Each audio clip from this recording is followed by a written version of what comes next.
शेतातील रानात पेटला वणवा।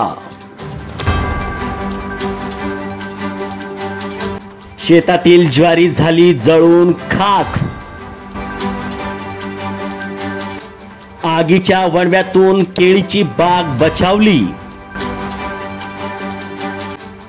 मार्डी येथील सेवालालनगर येथे शेतात पेटला वणवा। शेतकऱ्यांच्या अथक प्रयत्नाने पेटलेल्या वणवा आटोक्यात आणण्यात आला। या पेटलेल्या वणव्यामुळे शेतकऱ्यांचे मोठे नुकसान झाले आहे। दुपारच्या उन्हामुळे अचानक शेतात पेटलेल्या वणव्यामुळे शेतकऱ्यांच्या मनामध्ये भीतीचे वातावरण निर्माण झाले आहे।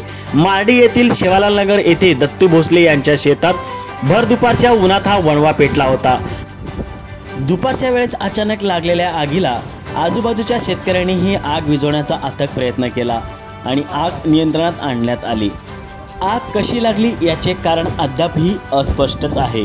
आज सदर सेवालालनगर येथे माझा गट नंबर 14 15/2 असे 2 गट असून या गटात सदर ज्वारी होती आणि ज्वारी निम्मी वाळल्यामुळे पीक लवकर काढता आले नाही आणि अचानक कुठल्याही कारणानं आग लागली हे आम्हाला माहीत नाही। कारण आमचा काल भाऊ वारलेला आहे, आम्ही त्या दुःखात होतो, आम्ही घरी होतो, त्यामुळे आम्हाला कशामुळे जळले आम्हाला अजून कळलेलं नाही।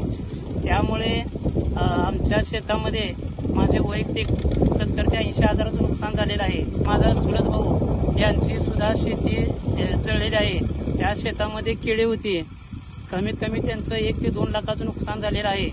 त्यांची ही नुकसान भरपाई शासनाकडून देण्यात यावी ही विनंती।